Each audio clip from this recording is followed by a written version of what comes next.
Venga, Daniel, este ejercicio de sacarse 262.000 votos a pulso, sin comprarlos, sin las maquinarias, podría decir que ni siquiera con una estructura de partido, porque ¿cuántos representantes tenía el Centro Democrático? Ahorita se gana 6 curules, ¿no? Sí. ¿Y cuántas tenía? Teníamos dos, incluido al Andrés Forero que subió al Senado. O sea, nos quedamos con una que era la de Quedaron una. Busquete, realmente.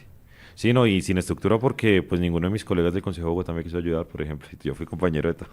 ¿Y por qué? No, todos se jugaron con otros candidatos y demás. Pues obviamente ellos no hacen la política Ahí que es yo donde hago. dijeron, no, Daniel está sobrado. No, no, no es que esté sobrado, es que no entienden lo que nosotros hacemos en política. O sea, ¿esos otros candidatos sí les ofrecieron cosas?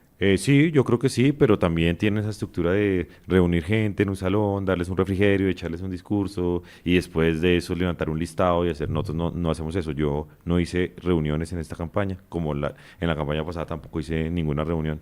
Entonces las reuniones que hacíamos eran las de las casas sedes, donde la Sí. gente decía, venga, y aquí hablé con mi familia y demás, pero no, digamos, no nos metemos en esas dinámicas. Sí, bueno, usted es uno entre miles y usted es uno que demuestra que sí se puede hacer política distinta, pero ¿se puede cambiar esos miles? O sea, ¿sí se puede cambiar ese sistema político y de elección de los congresistas en nuestro país?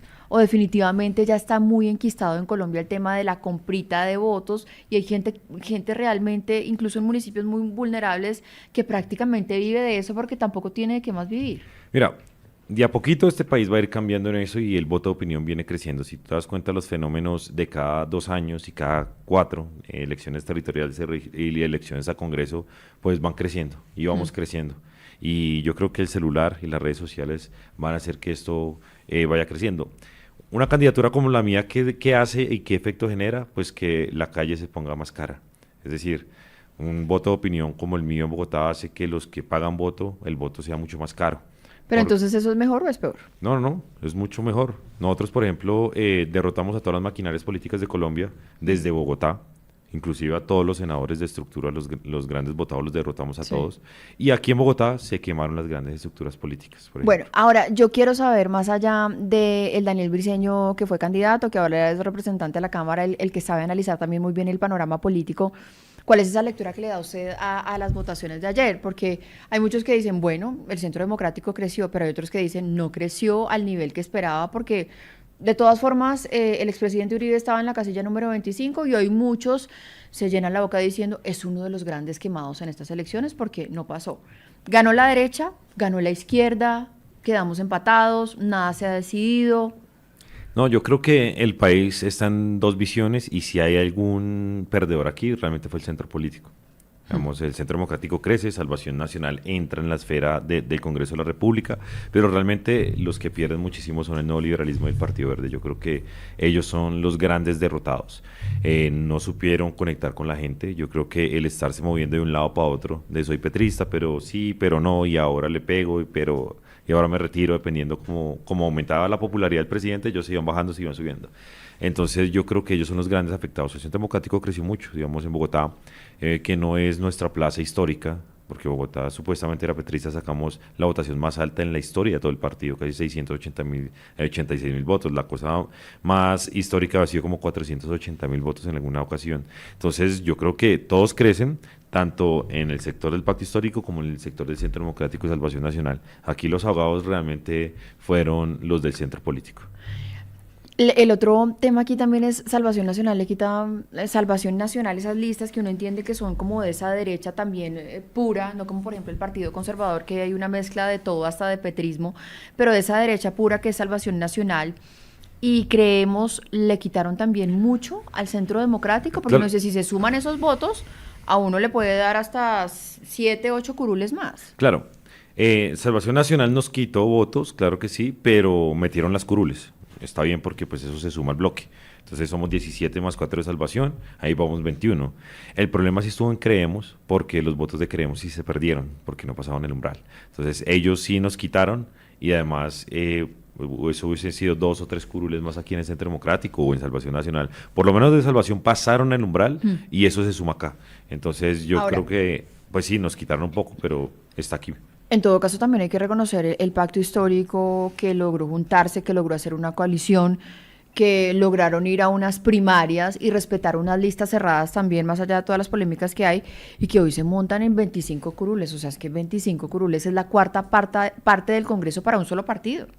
Sí, sí, sí, digamos. Y esa es una base muy importante también para Iván Cepeda. Sí, no, digamos, la unificación del pacto histórico alrededor de Iván Cepeda y alrededor de la lista de Congreso, pues es evidente a tal punto que la lista del Frente Amplio de Roy Barreras, que estaba tratando de hacer un segundo pacto histórico, como lo intentó hacer Salvación Nacional con el Centro Democrático, pues fracasó rotundamente. Segundo, y yo creo que es importante, el pacto histórico crece porque se consolida incluso en voto de estructura, en voto de máquina. Yo creo que ellos hace 4 años tenían mucho voto de opinión, cosa que sí han venido disminuyendo, han venido perdiendo, pero eso lo solventan con la estructura del Estado. Es decir, ellos hoy tienen harto contratista, tienen mucho funcionario, tienen mucha gente y mucha forma de financiar esa campaña, y yo creo que eso es lo que demostraron. Saben mover la máquina y saben mover la estructura del Estado. Si uno pudiera hablar de ganadores y perdedores en estas elecciones, ¿quiénes están en un lado y quiénes están en el otro? No, yo creo que los grandes perdedores son el nuevo liberalismo y el Partido Verde. Yo creo que son dos grandes perdedores. Roy Barreras es uno de los grandes perdedores junto a Daniel Quintero y el Frente Amplio. Yo creo que esos son los grandes perdedores de la jornada. ¿Y Claudia López? Yo creo que también, yo también, porque aunque ella salió a decir ayer que habían derrotado, yo no sé a quién derrotaron, porque pues Yo creo que derrotaron a Roy Barreras y Daniel Quintero porque quedó por encima de ellos y no tenía, se supone que esas estructuras que estaba diciendo Roy que podía manejar regionalmente, ¿no? Sí, pero yo saqué más votos que Roy, o sea, entonces yo también derroté a Roy, no, digamos, no Yo creo que sí. Sí, pero... Yo creo que sí. O sea, Roy, que es un candidato presidencial, yo saqué más votos que Roy, pues era obvio que Claudia tenía que sacar más votos, pero si te das cuenta las proyecciones de Claudia desde su votación a la alcaldía y todo, pues Claudia está por debajo de los 500.000, más la quemada Angélica Lozano. Yo creo que sí hay una gran derrota en toda la estructura del Partido Verde, lo que demuestra que muchas cosas del Partido Verde sí les caló. Además, los que quedan dentro del Partido Verde electos son de una ala más conservadora, más de centro. JP, Elefante Escol, que no tiene nada que ver con el petrismo. Está Gustavo Moreno, que tiene harto que ver con el petrismo burocráticamente, pero no tiene nada que ver ideológicamente. Entonces, pero, por ejemplo, también está una Andrea Padilla, un Ariel Ávila. Claro, pero si te das cuenta, Ariel, la gente vota por Ariel no por ser petrista, sino por ser un denunciante analista. Y por Andrea, pues obviamente por el tema animalista. Tiene su causa. Sí, ella tiene su causa. Y también ha marcado una independencia del gobierno. Y claro, ella ideológicamente creo que es más de centro izquierda, pero pues los que votan por Andrea Padilla votan es por lo que hace por los animales, no por lo que hace con el gobierno del presidente. Y Daniel, usted que hace parte, pues que se convierte hoy en la gran figura del Centro Democrático, o sea, tenemos que decirlo, porque usted además se hizo contar, se dejó contar en las elecciones a la Cámara, porque hubiera sido muy fácil también sumar eso al cociente electoral, como le dicen por ahí, al Senado, pero que es la gran figura del Centro Democrático. Quiero que me diga también cómo queda el partidor presidencial, por supuesto, con una nueva figura que uno cree que resulta ahí, que es la candidata de ese partido, que es Paloma Valencia. Digamos, el partidor yo creo que está en 5 carriles. Entonces, tenemos a Abelardo Las Prella, tenemos a Paloma Valencia. Yo creo que en la mitad va a pasar un carril que va a estar entre Claudia y Fajardo, pero yo creo que es más hacia Fajardo, pero bueno, le pongo a Claudia ahí. Va a estar Dani Quintero, Roy Barreras, ya ni siquiera sé cuál fue que ganó. Roy Barreras, y va a estar Iván Cepeda. Entonces yo creo que ese es el partidor principal. Sí. Y lo que hay que mirarlos en quién suma más alianzas dentro de esos partidores. Entonces uno sabe que la alianza... Pero uno siente que de pronto los votantes de Paloma son los mismos de Abelardo, ¿o no? Hoy entonces, no. O sea, se podría... Si estuviéramos solos, si no hubiésemos hecho gran consulta, yo creo que los votantes de Abelardo y Paloma sería sumar lo mismo con lo mismo. Entonces, un centro ¿Paloma se alza con una tercería? ¿Con esto? ¿Se puede imponer como esa segunda candidata por encima de Abelardo? Yo creo que sí tiene la posibilidad, porque la tercería siempre la va a generar y la va a crear aquellos que puedan llegar hacia el centro político. Sí. Y Paloma, después de haberse unido con muchos exponentes del centro, inclusive con muchos que ni siquiera tenemos acuerdo en todo, pues yo creo que ahí lo hará. Entonces yo creo que el que pueda ir más hacia el centro es el que tiene la posibilidad de pasar a segunda vuelta. Bueno, aquí estamos haciendo análisis, no con cualquier persona, sino con un analista político, exconcejal y además de eso, el tercer congresista con más votación en toda la historia de nuestro país. Vamos a hacer una pausa, es Daniel Briceño, ya seguimos hablando con él, quédense con nosotros.